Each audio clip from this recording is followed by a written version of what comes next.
Quand Maëva rencontre Jésus, tout change. Elle abandonne ses anciennes habitudes, rompt avec son petit ami et commence une vie nouvelle. Mais pour Élodie, son amie proche, cette transformation est incompréhensible, jusqu'au jour où sa propre vie s'effondre. Une histoire bouleversante de foi, de perte, de pardon et de renaissance. Découvre comment une simple prière a tout changé. Et si ta vie basculait en une seule rencontre? Et si ton cœur brisé par les déceptions était en réalité prêt pour une transformation divine? Voici l'histoire d'une jeune femme qui croyait tout avoir jusqu'à ce qu'elle découvre l'essentiel. Ne quitte pas cette vidéo, Jésus pourrait te parler. Il y a des amitiés qui semblent incassables, des chemins qui paraissent tout tracés, des choix qu'on croit bons jusqu'à ce que la vérité frappe à notre porte. Élodie et Maëva pensaient tout avoir. Des rêves, de l'amour, une liberté sans limite. Mais quand la lumière entre dans une vie, tout ce qui était normal devient insuffisant. Et parfois, il faut perdre ce qu'on croyait essentiel pour découvrir ce qui sauve vraiment. Inséparable, oui, mais pas identique. Élodie était populaire, toujours entourée, charismatique, souriante, drôle.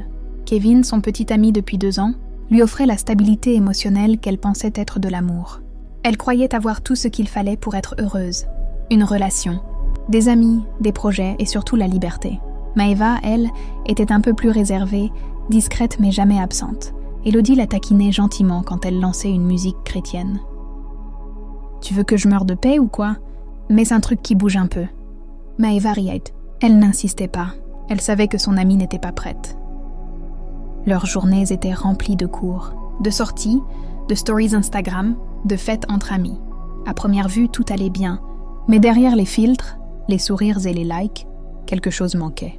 Un vide silencieux mais bien réel. Maëva sentait qu'un tournant approchait, mais elle ne savait pas encore à quel point leur histoire allait changer. Tout a basculé un samedi matin. Maëva avait accepté, un peu à contre-cœur, d'accompagner sa cousine à une retraite chrétienne, dans une petite église locale. Par curiosité, sans grande conviction, elle accepte d'y aller juste pour faire plaisir. « Je connais Dieu. Non, je vais à l'église de temps en temps. Ce ne sera pas pire qu'un concert. » Mais ce qu'elle a vécu là-bas ne ressemblait à rien de ce qu'elle connaissait. Dès les premières minutes de louange, elle sentit quelque chose d'étrange, une atmosphère différente, des chants simples mais puissants. Puis un pasteur s'est avancé. Il a parlé d'un amour qui guérit les blessures cachées, d'un Dieu qui voit tout, même les larmes versées dans le silence. Et soudain, une phrase la transperça. « Tu peux connaître l'Église sans jamais avoir rencontré Jésus. » Elle sentit son cœur s'effondrer. Là, debout au fond de la salle, Maëva se mit à pleurer. Ce n'était pas de la tristesse, c'était une révélation. Quelqu'un touchait son âme. Ce n'était plus une religion, c'était une rencontre. Quand elle rentra ce soir-là, Élodie la trouva étrange, silencieuse, comme dans un autre monde. « Tu fais la tête là ? Non. C'est difficile à expliquer, mais j'ai rencontré Jésus. Vraiment, je ne peux plus vivre dans le péché. Je veux obéir à Dieu. » Dès le lendemain, Maëva a commencé à changer. Elle a rompu avec son petit ami. « Tu es ailleurs, Maëva. Depuis quelque temps, je te sens distante. Tu veux qu'on parle ? Alan, ce que je vais te dire est difficile. Mais je ne peux plus continuer comme si rien n'avait changé. J'ai rencontré Jésus. Pas juste entendu parler de lui. Je l'ai vraiment rencontré et je ne suis plus la même. » Nathan, quoi ? C'est pour ça que tu es si différente ? Tu pries tout le temps, tu ne veux plus sortir. Tu ne veux plus être proche de moi. Ce n'est pas contre toi, ce n'est pas un rejet. Mais je ne peux plus vivre dans une relation qui ne glorifie pas Dieu. Mon cœur est ailleurs maintenant. Il est à lui. Donc après tout ce qu'on a partagé, tu me quittes à cause de ta foi. On devait partir ensemble après les études. Tu te souviens ? C'était nous contre le monde. Je m'en souviens et j'ai été sincère. Mais maintenant, c'est moi avec Dieu et je ne peux pas le trahir pour préserver une histoire qui ne marche plus, avec ce que je suis devenue.